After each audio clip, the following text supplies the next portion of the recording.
दोस्तों,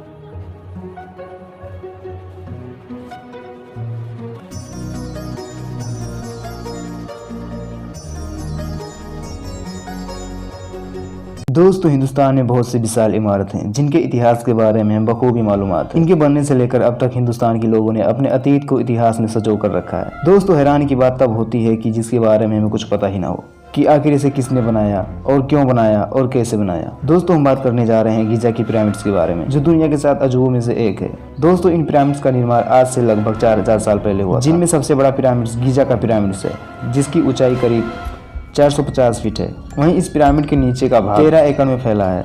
इस पिरामिड को बनाने में 22 लाख पत्थर ब्लॉक्स का इस्तेमाल किया गया था, जिसका वजन करीब 5 अरब 21 करोड़ किलोग्राम है। इस पिरामिड को बनाने में इस्तेमाल किए गए पत्थरों में लाइमस्टोन और ग्रेनाइट भी शामिल है, और इन पत्थरों की वजन 2 टन से लेकर 30 टन और कुछ पत्थरों का वजन 45,000 किलोग्राम टन था। तो दोस्तों, जरा सोचिए आखिर कैसे बिना किसी क्रेन या और भी बिना किसी तकनीक के इन पत्थरों को कैसे इतना ऊपर उठाया गया होगा। कैसे इन पत्थरों को बिना किसी सीमेंट या घोल के इन पत्थरों को एक दूसरे से चिपकाया गया होगा। दोस्तों, यह सब बातें सबको हैरान कर देती हैं। दोस्तों, यह पिरामिड मिस्र के तपती धूप रेगिस्तान में बनाया गया है, जहां गर्मियों में इनका टेम्परेचर 50 डिग्री सेल्सियस के ऊपर पहुंच जाता है। लेकिन हैरानी की बात यह है कि पिरामिड के अंदर का तापमान हमेशा 20 डिग्री सेल्सियस बना रहता है, जो मनुष्य जीवन के लिए सामान्य टेम्परेचर होता है। दोस्तों, हैरानी की बात यह है कि मिस्रवासी आखिर कैसे इतना एडवांस हो सकते हैं। आजकल एक कमरे के टेम्परेचर को मैनेज करने के लिए एसी लगाना पड़ता है, और ये मिस्र के लोग बिना किसी टेक्निक के कर दिखाया। दोस्तों, ये पिरामिड के रहस्य सबके दिमाग को चकरा कर रख देते हैं। कुछ लोगों को तो कहना है कि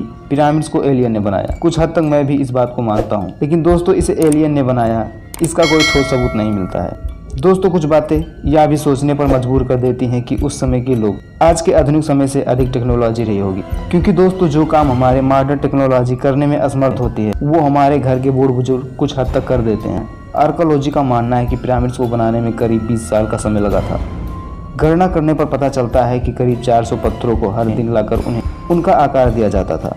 लेकिन हैरानी की बात यह होती है कि बिना किसी मशीन के उन वजनदार पत्थरों को कैसे इतना ऊपर उठाया जाता होगा। हालांकि उस समय पहिए का आविष्कार भी नहीं हुआ। दोस्तों, खैर ये बात रही पिरामिड्स को बनाने की। अब बात करते हैं कि पिरामिड्स को आखिर क्यों बनाए गए। दोस्तों, इस बारे में कई थ्योरी है। कुछ का तो मानना है कि इन पिरामिड्स को उस समय पावर प्लांट के रूप में उपयोग किया जाता था। इसमें मौजूद कई उपकरणों से पता भी चलता है कि ये पिरामिड्स बिजली उत्पन्न करने के स्रोत थे। और कुछ थ्योरी पिरामिड्स को इजिप्ट की राजा रानी की मकबरे बताते हैं। मिस्रवासियों का मानना है कि मनुष्य की मृत्यु होने के बाद फिर से उसी शरीर में उसका जन्म होता है। इजिप्ट के लोग पुनर्जन्म को बहुत बढ़ावा देते थे, इसलिए मरे हुए लोगों के डेड बॉडी को संभाल कर रखने के लिए उनका मम्मी बनाया करते थे। अब कुछ भाइयों के मन में सवाल होगा कि ये मम्मी क्या होता है।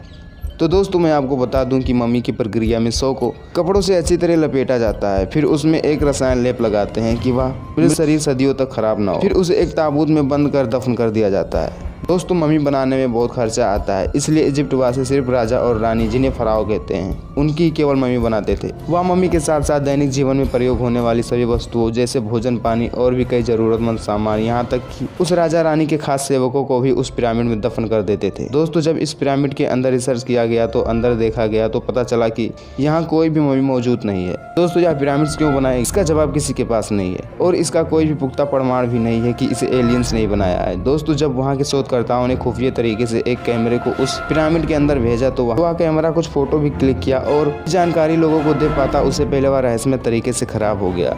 फिर वहाँ के गवर्नमेंट ने वहाँ किसी भी तरीके से रिसर्च करने पर बैन लगा दी। उन्होंने ऐसा इसलिए किया, उन पिरामिड्स को देखने की उत्सुकता टूरिस्ट को अपनी ओर खींचती है, और ये पिरामिड टूरिस्ट के जरिए उस देश का इनकम सोर्स भी है। इसी रहस्यमय जगह को देखने के लिए रोज हजारों की तादाद में लोग इकट्ठा होते हैं। दोस्तों, इसी के साथ इस वीडियो को यहीं पर खत्म करते हैं, और अगर यह वीडियो आपको कहीं पर थोड़ा सा भी अच्छा लगा हो तो इस वीडियो को एक शेयर कर दीजिए और इस चैनल को एक सब्सक्राइब। इस तरह आप मुझ पर एक एहसान कर सकते हैं। दोस्तों, मिलते हैं किसी नेक्स्ट वीडियो में।